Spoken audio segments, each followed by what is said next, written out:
Boa noite a você que nos assiste. Estamos aqui trabalhando no feriado de 1º de maio, em meio ao fechamento aqui da Carta Capital, que você lerá a partir desta sexta-feira, quando ela começa a chegar às bancas, celulares e computadores de todo o país. Estou aqui com o Mino Carta, que mais uma vez gentilmente nos recebe aqui em sua sala. Isso eu quero sublinhar a minha gentileza. Não, a minha gentileza, minha simpatia, minha cortesia ao receber vocês aqui nesse santo sactório.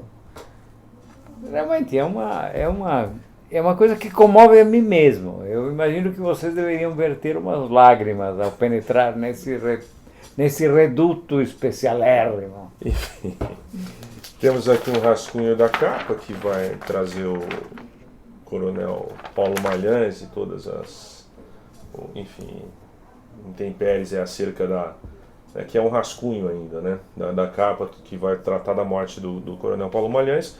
E estamos aqui lendo o editorial do Mino, que vai tratar, enfim, entre alguns outros assuntos, mas falando de uma forma geral, tratar a questão do mensalão a partir de uma declaração do ex-presidente Lula à TV Portuguesa.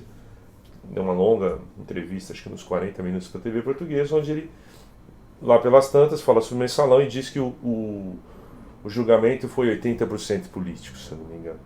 Você concorda, Mino Carta? Bom, não. O que eu tento dizer nesse meu modesto esforço é exatamente isso, que tudo é política, né? Tudo é política, absolutamente tudo, né? Não só no Brasil. Por exemplo, o Papa Francisco, que contrapõe ao João Paulo II, encaminhado para a santidade por aqueles que o precederam, ou seja, encaminhado para uma situação absolutamente imerecida, porque de santo João Paulo II nada tinha, né?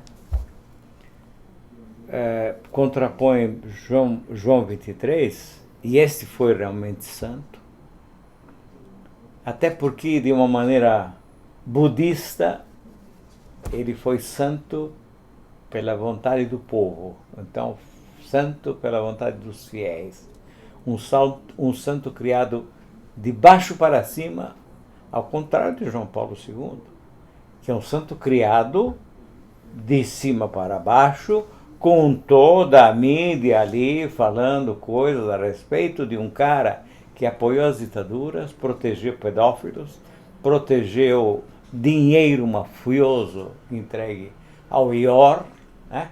Quer dizer, o Banco do Vaticano, quer dizer, tudo menos um santo. Talvez até um estadista de certos pontos de vista, né? Obcecado pela ideia da necessária derrota do comunismo. Mas, porém não um santo. Santo? Nem um pouco. Bom, mas enfim, então Lula disse uma verdade absoluta, uma verdade factual. Tudo é política, ou se mensalão foi política. Se não fosse política, o mensalão, por exemplo, teria sido julgado antes o mensalão tucano, que se deu muito antes do mensalão petista.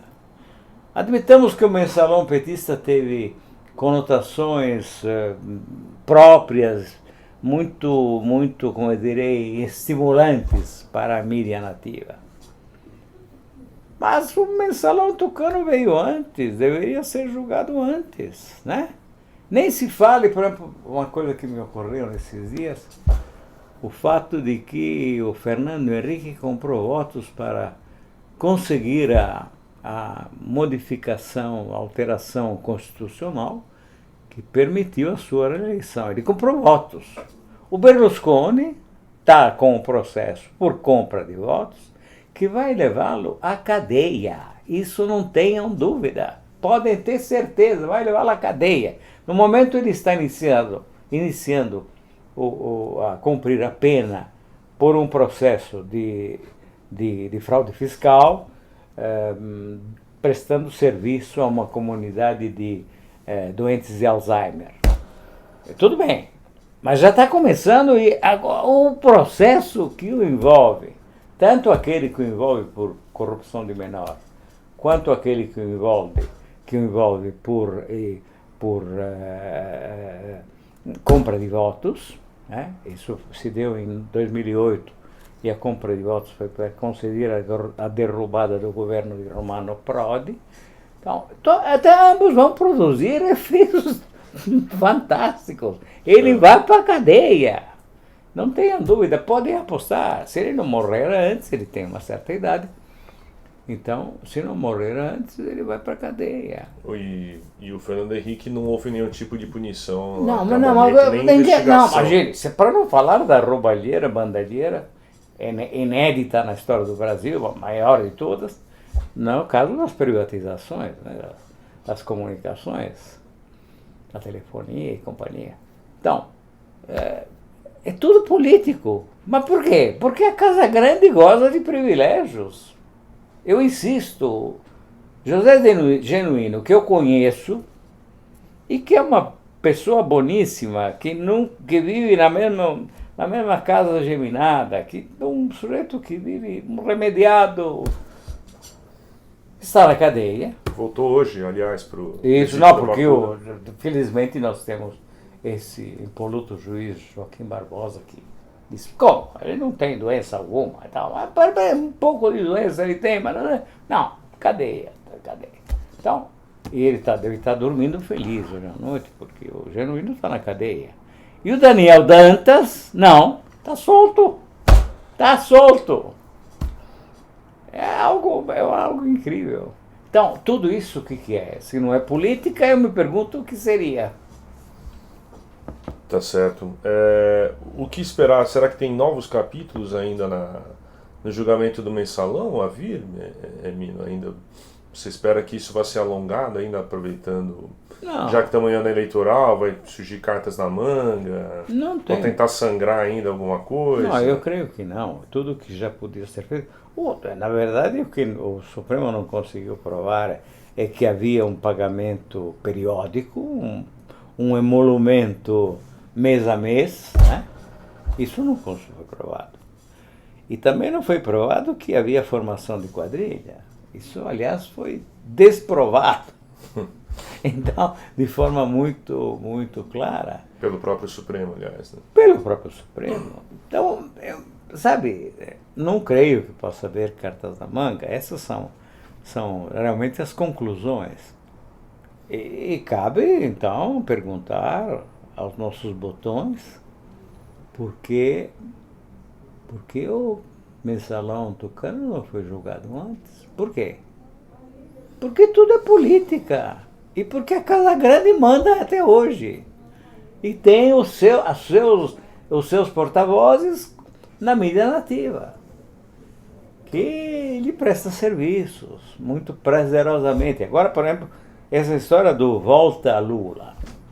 É uma história montada, lia na Folha de São Paulo, anteontem, né? Campanha do Volta Lula. Não tem campanha.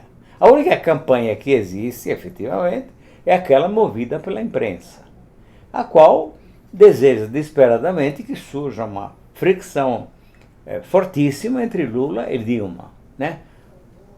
O que der isso não se sabe, pouco importa no fundo, mas interessa criar esse desencontro.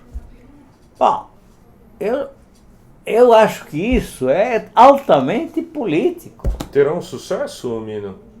Eu não sei se terão sucesso, e não é esse o meu problema nesse momento.